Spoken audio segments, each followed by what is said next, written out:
की अदबी और सकाफ़ती नशस्तों का जो सिलसिला है वो इस सेमेस्टर में हम क्लासिकी मौसीकी की 5 नशस्तों में शिरकत करेंगे। उस सिलसिले की ये पहली नशस्त है। जनाब इमरान जाफरी साहब के फ़न से हम इस्तिफ़ादा करेंगे और ये किसी कदर तदरीसी नौइयत की नशस्त भी होगी। कुछ हमें इब्तिदाई मालूमात मिल जाएंगी, जैसे मसलन आज एक राग एमन के बारे में कि वो क्या है और उसकी क्या रिवायत रही, उसकी क्या तारीख रही, उससे फ़न मौसीकी में उसकी क्या अहमियत है, इस नौइयत की कुछ बातें हो जाएंगी। हम उनकी खिदमत में हाजिर रहे पिछले सेमेस्टर में भी और देखा हमने कि कितनी खुशगुफ्तारी से और खुश उसलूबी से वो इस मौजू पर बात भी करते हैं और फिर ख़ुद उनकी जो आवाज़ है और इस फ़न में जितना उन्होंने रियाज कर रखा है वो हम सब जानते हैं। तो यकीनन ये नशस्तें बहुत ही पुरलुत्फ़ रहेंगी। इसके मेज़बान होंगे मेरे बिल्कुल दाएं जानिब बैठे हुए बहुत अच्छे और मज़ेदार नौजवान शायर, और बल्कि और भी बहुत कुछ कहा जा सकता है इनके बारे में जो मैं नहीं कहूँगा, बाद में बताऊँगा आपको। अली आफ्ताब सईद, अली आफ्ताब सईद जाफरी साहब को खुशामदीद कहते हैं। और गुमानी सेंटर के बारे में भी कुछ तालियां बजा दीजिए जो आपके लिए तरह तरह के चीज़ें आपकी खिदमत में पेश करते हैं। हमारे डायरेक्टर बिलाल तनवीर हैं, एक पूरी टीम है जो हमारे साथ होती है। बहुत मिलजुल कर हम एक आपके एंटरटेनमेंट के लिए, और जिसमें कुछ तालीमी और कुछ तरबियती और कुछ तदरीसी पहलू भी होते हैं।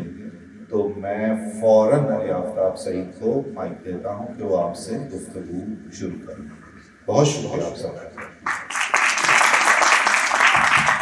इस्लामी साहब, आपका ज़्यादा शुक्रिया कि आप मान गए मेरे साथ इसको कंडक्ट करने में, क्योंकि थोड़ी सी पढ़ी लिखी गुफ्तगू भी होनी चाहिए। अच्छा, तो आज थोड़ा सा क्लीशे लगता है कि हम राग की बात करते हैं तो साथ ही हम एमन शुरू कर देते हैं। तो हमने क्योंकि ये 5 नशस्तें रखी थी तो हमने ये इसलिए किया क्योंकि हम राग के साथ ठाठ से भी आपको मुतारिफ कराना चाहते थे। और मुरवजा 10 ठाठ हैं सब कॉन्टिनेंट में। मुरवजा और गैर मुरवजा क्या होता है ये जाफी साहब बताएंगे, लेकिन उन 10 ठाठों से भी अगर आप थोड़ा सा पीछे आए तो असल में 2 ठाठ हैं, एक कल्याण और एक भैरवी। ये 2 ठाठ इसलिए हैं क्योंकि भैरवी शुद्ध सुरों का ठाठ है और कल्याण सारे तीव्र सुरों का ठाठ है। और क्योंकि इस वक्त शाम का है तो भैरवी के लिए ये मौजू वक्त नहीं है, इसलिए हमने कल्याण को चुना। और कल्याण ठाठ का जो सबसे मारूफ राग है वो एमन। बिल्कुल, इसका ठाठ क्या होता है इस पे रोशनी डालेंगे जाफी साहब। और मेरे ख्याल में जाफी साहब अगर हम इसी से शुरू करें कि ठाठ क्या होता है तो आसानी हो जाए। मेरे साथ अक्सर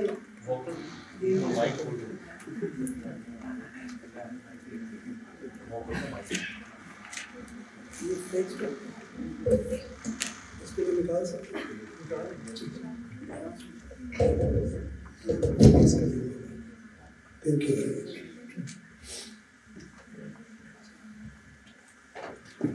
सवालात की जद में आने से पहले मैं चाहूँगा कि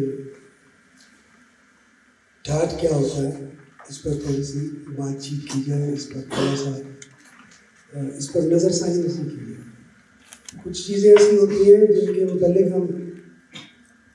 हमारे अजहान में महफूज होती है लेकिन हमें उसकी आगाह नहीं होती। जैसे अली ने एमन की बात की, तो एमन फ़ौरन आपके ज़हन में आ जाएगा कि एक राग है, उसमें बहुत सारे गाने भी तरतीब दिए जा चुके हैं। कंपोजिशन गाना राग नहीं होता, राग को डिटेल से देखना ही उसकी खूबसूरती और उसकी अहमियत का एक सबूत होता है कि उसको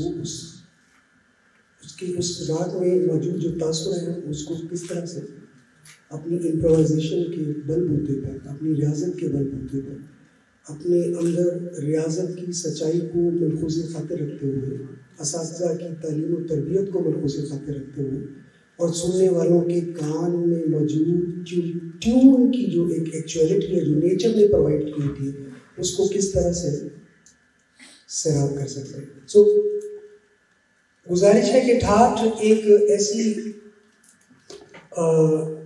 ऐसी डिस्ट्रिक्ट की मानंद है कि जिसका अपना कोई अमल दखल नहीं होता, लेकिन उस डिस्ट्रिक्ट में मौजूद जो मुख्तलिफ उसके एरियाज होते हैं वही उसकी पहचान होती है। मिसाल के तौर पर हम बहुत सारे रंगों को अगर इकट्ठा कर दें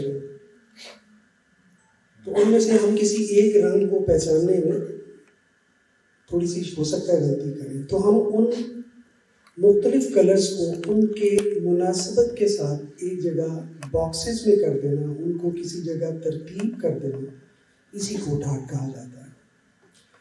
फिर अब अगर एक सुर्ख कलर है तो उसमें डिफरेंट शेड है सुर्ख के, कुछ हल्का है, कुछ गहरा है, कुछ उससे और मिलता जुलता, तो हम उससे मिलते जुलते चीज़ों को उनके मखसूस बॉक्सेस में जब तरतीब करते हैं तो उसको हम ठाठ कहते हैं।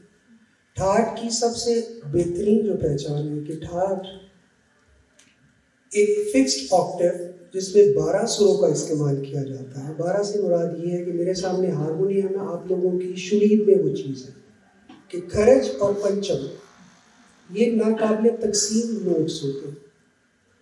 जो म्यूजिकोलॉजिस्ट थे उन्होंने इस फ्रिक्वेंसी को 440 जिसको हम कहते हैं उसको, उस तमव्वुजात को, उस फ्रिक्वेंसी को फिक्स्ड किया, यानी उसमें किसी किस्म की कोई फ्लक्चुएशन का या किसी सेमीटोनल का कोई असर उस पर जाहिर नहीं होता। तो उस फिक्सेशन के 2 नोट्स को हम एक को खरज मानते हैं जिसको सा कहा जाता है, दूसरे को हम पंचम कहते हैं जिसको हम पा कहते हैं, यानी पंचम का कोई तीव्र या कोमल नहीं होता। इसी तरह से सा का भी कोई कोमल और तीव्र नहीं होता। बाकी जो ऑक्टेव में मौजूद सुर हैं जैसे रिखब है यानी हम रे कहते हैं, तो 2 रे, एक कोमल एक तीव्र, 2 गंधार, एक कोमल एक तीव्र, 2 मध्यम, एक कोमल एक तीव्र, पंचम फिर न्यूट्रल आ गया, अचल भी कहा जाता है इसको, ग्रंथ में अचल कहते हैं, न्यूट्रल कहा जाता है, फिर धेवर, एक कोमल एक तीव्र, फिर निखार, एक कोमल एक तीव्र। इस तरह से अगर हम देखें तो ये 12 सुरों का एक ऑक्टेव यानी एक सबकत तरतीब आती है। इन 12 सुरों में से 10 ठाठों को तरतीब किया गया, यानी सा, कायम सुर, रे, गा, मा, पा, धा, नी, सा, ये जो कॉम्बिनेशन है इसमें जो सुरूख का इंतखाब किया गया उसको एक ठाठ कहा जाता है। फिर इसमें कोई रद्दो बदल करके किसी एक सुर की तब्दीली के साथ वो दूसरा ठाठ है। हम बात कर रहे हैं कि पहले ठाठ को समझ लिया जाए ताकि फिर हम उससे मुशाबे या उससे मुंसलिक जो उसका प्रोमिनेंट या उसके इंट्रोडक्शन में हेल्प करता है वो होता है राग, हम उस पर बात करें। तो ठाठ की तरतीब में कि ठाठ एक ऐसी डिस्ट्रिक्ट की मानंद है, एक ऐसे मुल्क की मानंद है कि जिसमें मौजूद उसके शहर जो हैं वो उसकी पहचान बनते हैं, वो अपनी जगह पर कायम रहता है, लेकिन गाया या किसी डेलीगेशन में नहीं जाता, उसके रिप्रेजेंटेटिव जाते हैं, या मुल्क खुद चलकर किसी जगह नहीं अपने बारे में बात करता। उसमें मौजूद जो अफराद हैं, जो लोग हैं, जो इलाके हैं, वो उसके तारुफ का बाइस और उसकी अहमियत का हामिल होते हैं। सो इसको समझने के लिए मेरा ख्याल है कि उसमें जो बुनियादी अनासर हैं वो ये कि राग इटसेल्फ कुडंट मिसिंग, ये नहीं गाया जाता। राग को जब गाया जाता है तो वो पहचाना जाता है कि ये किस मुल्क से ताल्लुक़ रखता है, वो जो मुल्क का तासुर है वही वो ठाठ है। अब हम बात करेंगे राग एमन की। कल्याण ग्रंथ में जब ओल्ड टेस्टमेंट संस्कृत का देखा गया तो उसमें कल्याण मौजूद था, लेकिन गाया नहीं जाता था। नाम मौजूद था, उसकी क्रिया, उसकी प्रैक्टिस नहीं थी। 1553 में जब अमीर खुसरो ने इस चीज़ की जिम्मेदारी उठाई और सब कॉन्टिनेंट में उन्होंने एक ख़ास तरह की म्यूज़िकलिटी को राइज करने के लिए अपने फ़ारस, क्योंकि अमीर खुसरो ने 9 रियासतों के साथ काम किया, तुगलकों के साथ काम किया, गौरियों के साथ काम किया, खिलजियों के साथ काम किया, लेकिन जो उनकी लाइबिलिटी थी, ये अब कुदरत के काम है कि अमीर खुसरो के कोई उस्ताद नहीं थे, लेकिन म्यूज़िकलिटी में जितनी बड़ी है सब कॉन्टिनेंट में शायद किसी और की 9 किताबें हैं उनकी, जिनकी 2 से 3 किताबों का शायद मुझे जैसे नाकिस आदमी को भी मौका मिला, इजाज़ खुसरवी, किरान अल-साइदी, और इसके अलावा 2-3 और किताबें हैं जिन्होंने मुख्तलिफ रागों को ईजाद किया, इंस्ट्रूमेंट्स को ईजाद किया। ये जो तबला आप देख रहे हैं ये अमीर खुसरो की ईजाद है। राग एमन भी अमीर खुसरो की ईजाद है। कल्याण के अलावा कल्याण ठाट के तौर पर मौजूद था, राग के तौर पर भी मौजूद था, लेकिन गाए जाने से कासिर था। वजह कि हिंदुस्तान में एक हमारे यहाँ एक प्रोजेक्ट है मेरा, मैं आप लोगों के साथ शेयर करता हूँ। मैंने 12 खानियाँ तरतीब की हैं। अभी तक चैलेंज है पाकिस्तान में इस मौजू पर किसी ने मेरे अलावा काम नहीं किया। जैसे हम कहते हैं कि कुरान खानी, नात खानी, सना खानी, रजस खानी, किस्सा खानी और इसके अलावा बाकी कुछ तरतीब। तो ये उनके यहाँ रजस खानी मिदहत करना, मिदह सराई करना। जब उस दौर में कुछ लोग आपस में अपना तारुफ कराते थे तो वो जो अपने तारुफ का उनका अंदाज था उसको रजस खानी कहा जाता था। हिंदुस्तान में जो उनकी इबादत का तसलसल था उसमें वो देवी देवताओं की मिदहत करते और उस मिदहत का या उस प्रेम का एक ख़ास स्पेसिफिक अंदाज होता था, उसको ज़ुर्बत कहा जाता था। उसका अंदाज कुछ इस तरह से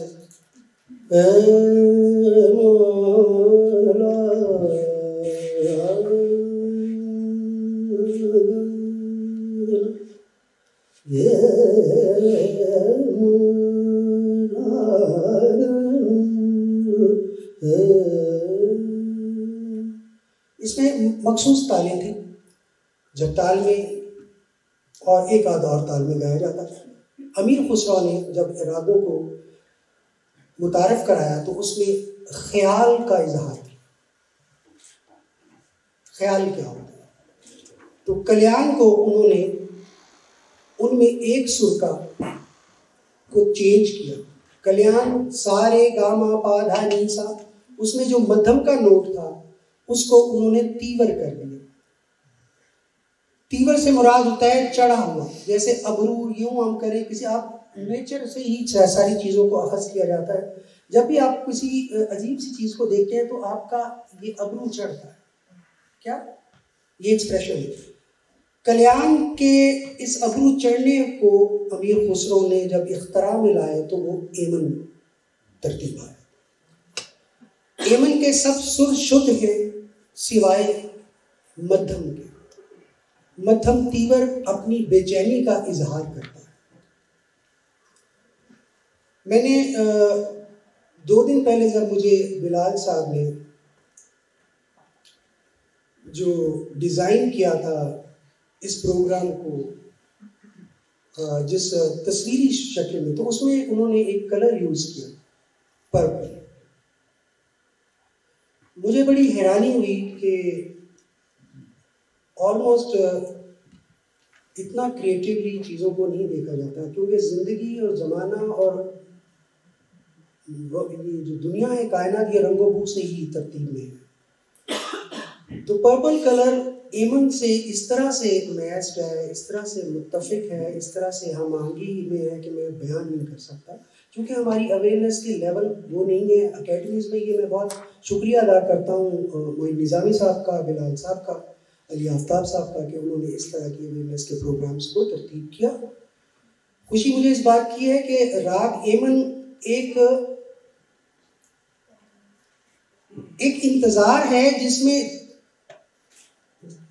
जिसमें एक लगन का तासुर है, एक तन्हाई है जिसमें एक मिठास है, एक उलझन है जो करार बन चुकी हुई है।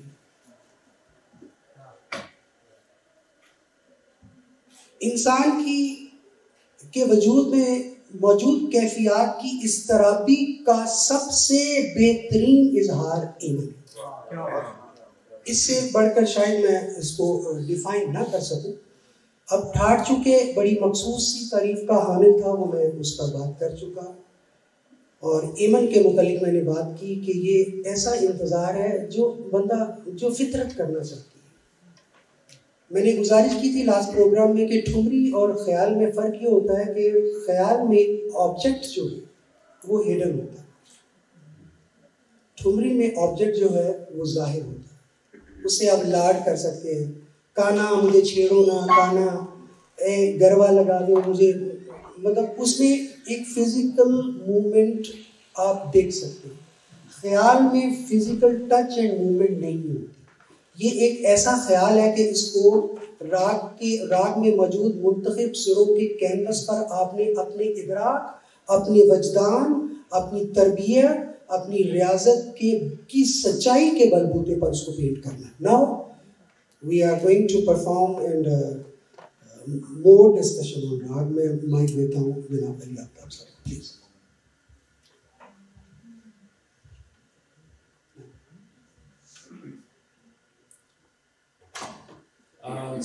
हमारे साथ तबला पर बहुत ही ज़बरदस्त परफॉर्मर गुलाम रज़ा साहब मौजूद हैं।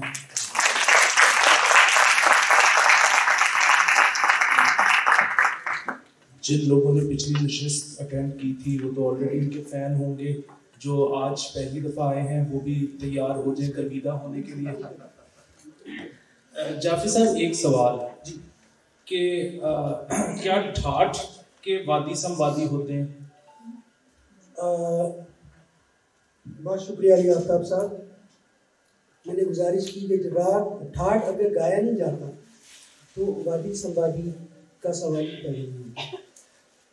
ठाठ एक just a combination from a fixed Octave, 12 सुरों के ऑक्टेव से सकत से एक तरतीब पाया हुआ एक कॉम्बिनेशन होता है, इसके अलावा और कुछ नहीं। अच्छा, और अगर एक ठाठ के अंदर जो राग है जी, उनका आपस में फर्क सिर्फ वादी संवादी का होता है या कुछ नोट्स किसी राग में लगते हैं और कुछ में नहीं लगते? बहुत मेहरबानी, बहुत ही खूबसूरत है, इंतहाई इंफॉर्मेटिव। किसी ठाठ में मौजूद बहुत सारे जो राग होते हैं, उन रागों का अपना कलर,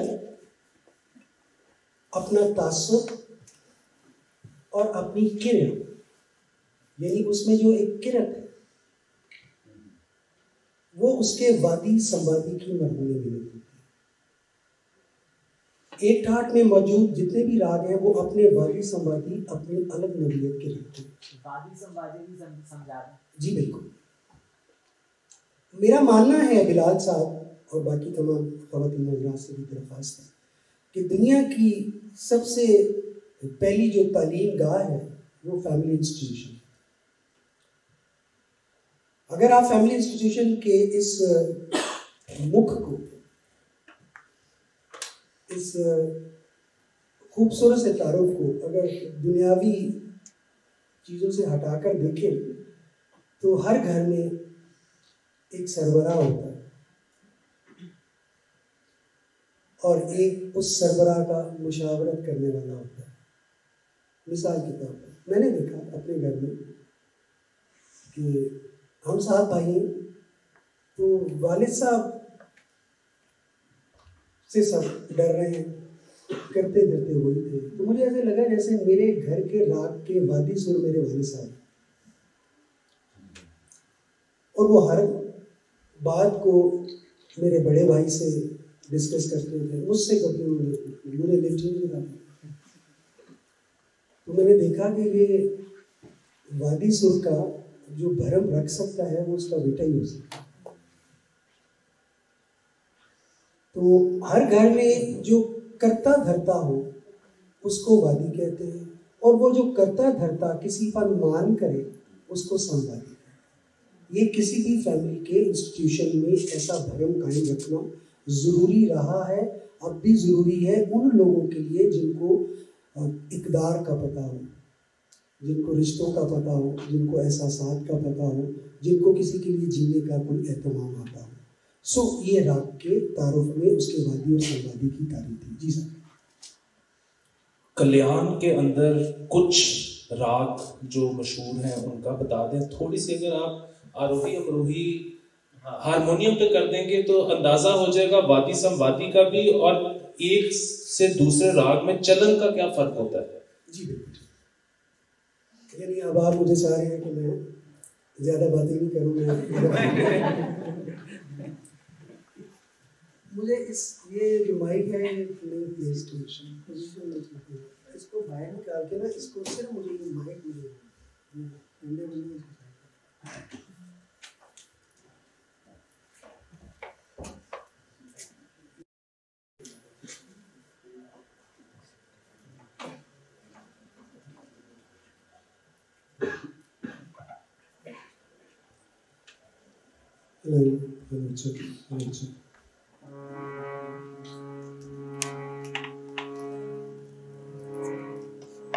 आप तमाम लोगों की इजाज़त के साथ मैं एमन बयान करने लगा हूँ, और फिर उससे जो मुंसलिक राग है कल्याण ही की।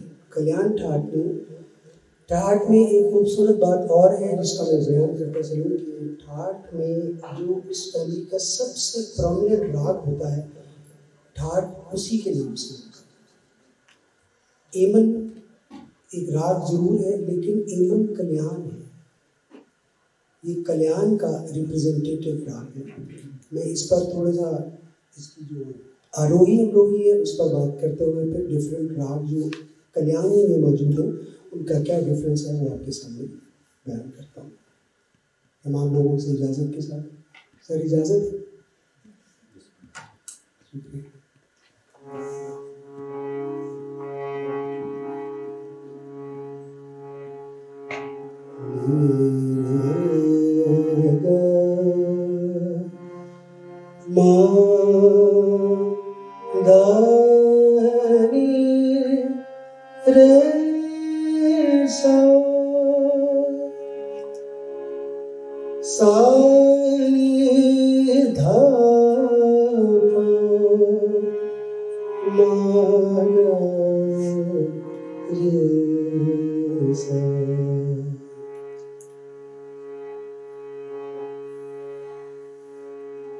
ऐसा नहीं लगता कि जैसे कोई पास है नहीं लेकिन आप उसको रोकना चाहते हैं।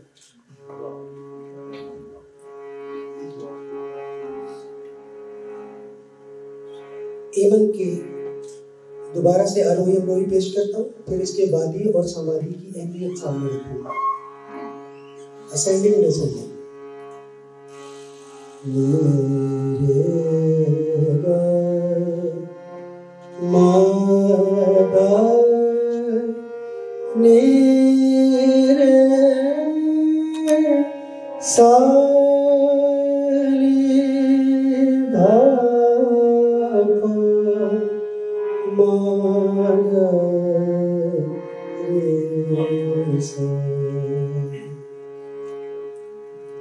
वादी समाधि।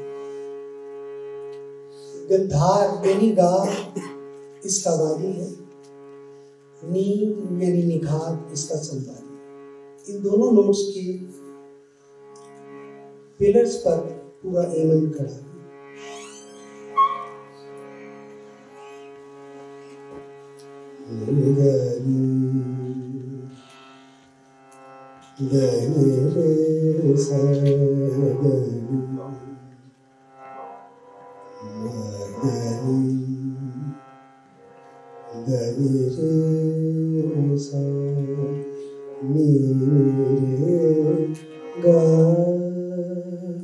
ये वादी सुनो।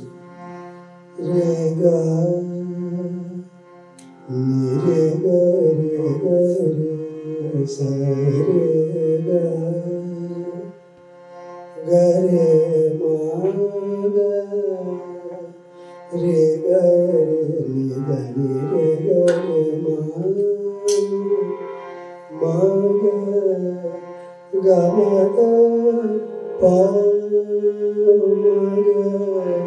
ग म रे ग म रे ग रे म रे ग सा।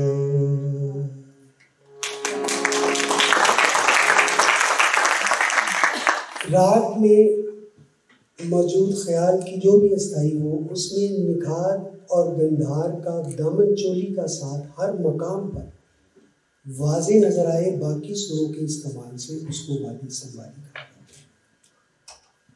है। इसी राग का, इसी ठाट का एक राग है भोपाली।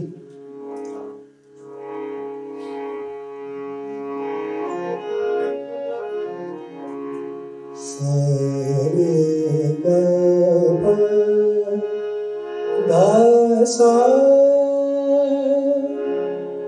सा गा पा गा रे गा सा।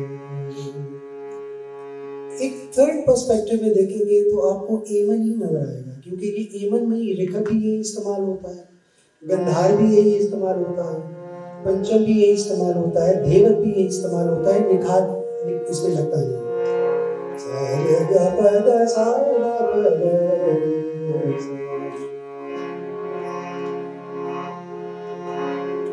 अलग रे तुसी वसो रसो अखियां दे सामने दिया आ मेरा चुनिया। ये भोपाली का एक अंदाज है। इसी का एक राग है मारू बेहाल।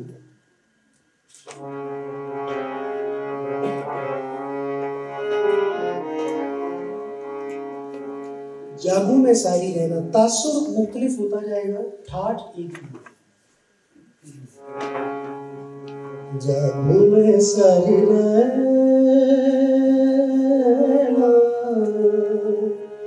बलमा रसिया मन लागे ना जागू में सारी रहना बलमा मेरे घर। ये कारण था कि एक ही ठाट में मौजूद जो मुख्तलिफ राग होते हैं, उनका अपना तासुर एक नोट के डिफरेंस से हो, लेकिन वो अपना तासुर कायम होता है। जी जाफ साहब, आपने अपने मुआसरीन में या सीनियर्स में इस राग में सबसे ज़्यादा माहिर किसको देखा जिसने रियाज बहुत किया हो और इसमें ख़ास उसकी कोई कमाल या शोहरत या इस तरह से? बहुत शुक्रिया मैं साहब। थोड़ा सा सवाल की नवीयत ऐसी है कि जिस हल्का अहबाब में हम लोग गश्त करते हैं, या जिस हल्का अहबाब में हम रोज़मर्रा के मामूल को मलकूज़ खातिर रखते हुए हम किसी एक को अगर कुछ कह दें तो ज़माने में रिवाज ऐसा है कि दूसरा बुरा मान लेता है। लेकिन मेरा किसी खौफ के तनाजुर से हटकर बात करने का जो अंदाज है, जिस पर मैं यकीन रखता हूँ, वो ये कि ये काम सर सीखने से नहीं आता। मुझे ये बताइए कि बगैर सीखे कैसे आएगा? और जिसने सीखा हो उसको ये कहने की जरूरत नहीं पड़ती कि मैं उससे अच्छा हूँ या वो मुझसे बेहतर है। उसका सीखना, उसकी नीयत, उसकी तबीयत में मौजूद मिजाज की जो गमाजी है, वही उसकी पहचान है। और दुनिया का असूल है कि मेरे असातिज़ा में से किसी का जुमला है कि जो सबसे अच्छा होता है उससे भी एक अच्छा होता है। इसमें कोई एक बंदिश नहीं है, सभी लोग बहुत अच्छा गाते हैं। मैंने एमन अपने ताया से बड़े नज़दीक होकर सुना। मेरे ताया उमैद अली खान का जो अंदाज था वो आप समझ सकते हैं कि दोस्ती, अदाब, लिहाज, सोशलाइजेशन, ये आपने खुद मेंटेन रखनी होती है, लेकिन किसी जगह आपका झुकाव होता है। तो मेरी तबीयत पर जो सुरों का एक वज़न है और उस वज़न को मैंने एक तबर्रुक के तौर पर ले लिया, ये उमैद अली खान की वजह से। जाफरी साहब, हाँ, आखिरी सवाल ठाठ को लेके, ताकि उसके बाद हम सिर्फ एमन पे फोकस करें, और वो ये कि हम बात करते हैं कि मुरवजा ठाठ इस वक्त 10 हैं, लेकिन अक्सर होता है कि इंडिया में शायद 32 हैं या पता नहीं कितने हैं, और फिर वो उस पर कहा जाता है कि जी वो गैर मुरवजा है। तो मुरवजा और गैर मुरवजा क्या होता है, नंबर 1। नंबर 2, आपने जिक्र किया कि कल्याण मौजूद था लेकिन गाया नहीं जाता था, और फिर अमीर खुसरो के बाद गाया जाने लग गया। तो इसका मतलब है कि ये तब गैर मुरवजा था कल्याण। और दूसरा ये कि अब जो गैर मुरवजा ठाठ हैं, क्या उनको दोबारा किसी तरह प्रैक्टिस में लाया जा सकता है? ग्रंथ में इतनी मालूमात मौजूद हैं कि जिसने नहीं भी सुना हुआ वो पढ़ के उसको प्रैक्टिस कर सके, या अब जो खत्म हो गया वो खत्म हो गया? मुरवजा और गैर मुरवजा, अगर हम इस बात को ज़रा सा संजीदगी से ले लें तो हमारी रोज़मर्रा की ज़िंदगी में जो ज़ुबान के तवस्सुत से या ज़ुबान के इर्तिका से कुछ लफ्ज़ आते हैं और कुछ लफ्ज़ पे नापैद होते चले जाते हैं। मुरवजा या ना होने का जो टाइम साइकिल है, उस पर किसी एक भी हिस्टोरियन की दस्तरस नहीं है। पहली बात है, मुरवजा वक्त करता है और वक्त ही उसको गैर मुरवजा करता है। फिर इंस्टीट्यूशंस होते हैं उस मुरवजा को मेंटेन रखने में कारफरमा होते हैं। बदकिस्मती से हमारे इस शोबे को, जिसको क्लासिकी मौसीकी कहा जाता है, इसकी तरवीज और इसको आम करने में ना तो किसी स्टेट ने कभी जिम्मेदारी का एहसास का इजहार किया, ना इसके करने वालों में वो जरूरत पैदा हुई कि हम इस ऑथेंटिसिटी को अपनी पहचान करते हुए इस पर आए दिन अखबारात के ज़रिए या किसी भी मीडियम से इसको सामने आए। लोग अपनी प्रेजुडिसनेस की वजह से अपने आप को तो सर्वाइवल में रखा, लेकिन इस काम की अहमियत को उन्होंने किसी जगह अपने साथ कैरी नहीं किया। तो मुरवजा यूँ हुआ कि मिसाल के तौर पर अकबर जैसे बादशाह का दौर था, तो शुद्ध कानड़ा एक राग था ग्रंथ का, उसको जब तानसेन जी ने गाना शुरू किया और अकबर के मिजाज में वो बहुत चीज़ आ गई, उसको पसंदीदगी में आ गई, तो उसने उसको बारहा गुना तो वो दरबारी राग हो गया। दरबारी का असल नाम शुद्ध कानड़ा था, और ये गाया इतना गया अकबर के दरबार में कि ये मुरवजा हो गया। किसी भी गैर मुरवजा चीज़ को जब आप उस पर बात करेंगे, एम्फसाइज करेंगे, रोज़मर्रा की गुफ्तगू में ले आएंगे, तो वो मुरवजा हो जाएगी। इसी तरह से भातखंडे साहब एक इंतहाई ज़हीन इंसान थे, लेकिन एक तासुब के शिकार भी थे। उन्होंने, वो बाय प्रोफेशन एडवोकेट थे, मुंबई में रहते थे। उन्होंने बहुत अरसे से अपना एक केस दायर किया हुआ था कि मेरी ख्वाहिश है कि मैं रागों में मौजूद जो बेतरतीबी है उनको तरतीब करके उनके मखसूस खानों में यानी उनके ठाठों में महफूज कर दूँ। तो उनकी इस काविश को बहुत सारे लोगों ने सुना, लेकिन उस पर उनका साथ नहीं दिया गया। तो रज़ा मोहम्मद रईस जौनपुर के वाली थे और जौनपुर रियासत के करता धरता थे। उनके अंदर भी कुदरत ने म्यूजिकलिटी की ऐसी एक अप्रोच को कुदरत ने उनमें महफूज रखा हुआ था। तो उन्होंने भातखंडे के साथ मिलकर उस केस की पैरवी की और फिर इन लोगों ने वो केस जीत लिया इंडियन कोर्ट से, और फिर 10 ठाठ सामने। उसके अलावा ज़ाती तौर पर वो मुँह छोटा बात बड़ी, सूरज को चढ़ा दिखाने वाली बात है। 10 मुरवजा ठाठ मौजूद हैं हिंदुस्तान पाकिस्तान में, इस वक्त उन पर काम किया जा रहा है। लेकिन इसके अलावा बहुत सारे ऐसे ठाठ हैं जो इस्तेमाल नहीं है, जिन पर लोगों ने काम नहीं किया। मुझे ज़ाती तौर पर 32 याद स्थानीय सुनी, मिसाल मैं उनकी एक तरतीब आपके सामने रखता हूँ ताकि अवेयरनेस में इजाफा हो। अभी गुफ्तगू के आगाज़ में अली आफ्ताब साहब ने ठाठों को 10 ठाठों का के 2 पिलर आपके सामने रखे, एक कल्याण एक भैरवी। कल्याण तमाम शुद्ध सुर यानी तीवर नोट्स का स्केल है, भैरवी तमाम कोमल सुरों पर मुश्तमिल एक ठाठ है। इन्हीं के आगे ब्रांचेस हैं, इन्हीं के आगे कॉम्बिनेशंस हैं जो 10 में सामने है और 10 से बढ़ भी है। मिसाल के तौर पर हम भैरवी को लेते हैं, भैरवी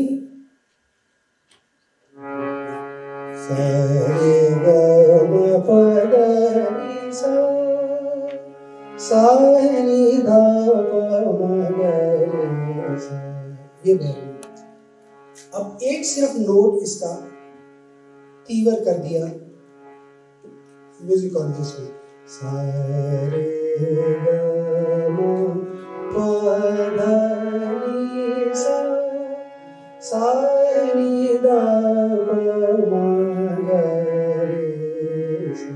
ये असावरी हो गया। सो जब गंधार बदलते हैं तो उसका कुछ और एक एक सुर की तब्दीली के साथ उसमें उस ठाट में चेंज आता जाता है और उस तरतीब में 10 राइज है, मुरवजा है। बाकी यहाँ पर उन पर अभी काम नहीं किया गया, सब कॉन्टिनेंट में लोगों में गाए जाते हैं लेकिन वो सिलेबस में नहीं है, इस वजह से वो मुरवजा नहीं है।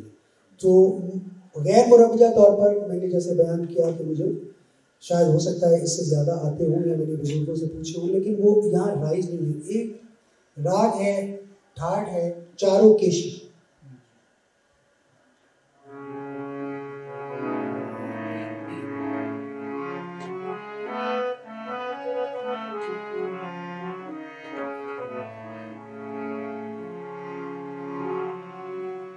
ये भैरवी ठाठी का एक राग है जिसमें सिर्फ रे और गा 2 तीवर हैं, बाकी सब भैरवी के नोट्स हैं। मैं पहले भैरवी पेश करता हूँ। सारे ग म प द नि सा, चारों केशी, सारे ग म प द नि सा, चेंज हो गया। अब अस्थाई क्या है चारों केशी की?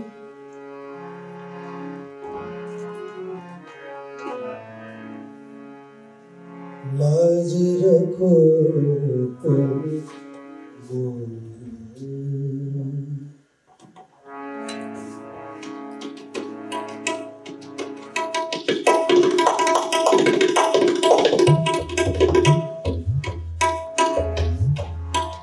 लाज रखो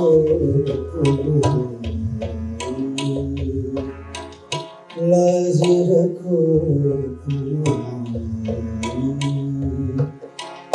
तुम दिल का कजे लाज रखो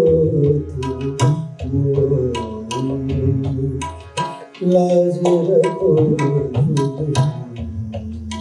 ये उसकी एक फील है। लेकिन ये साउथ में बहुत ज़्यादा गाया जाता है, यहाँ सब कॉन्टिनेंट में, हमारे यहाँ इसका कोई रिवाज नहीं।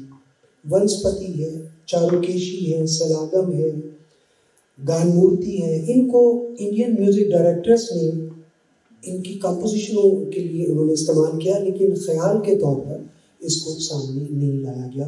उसकी वजह ये है कि ख्याल के तौर पर लाने के लिए अस्थाई का होना बहुत ज़रूरी है, उसके वादी संवादी का होना ज़रूरी है। चूँकि ठाठ में तो वादी संवादी होता नहीं है, तो वो वादी संवादी कैसे लाएं? शायद वो जो दिक्कत थी ठाठ में से राग को सिलेक्ट करने की, या ठाठ में से, ठाठ तो चारों केशी है, लेकिन अगर आप ये राग इसमें के तौर पर पेश करेंगे तो आपको इसका वादी और इसका संवादी और इसकी एक मुस्तनद अस्थाई सामने पेश करनी होगी।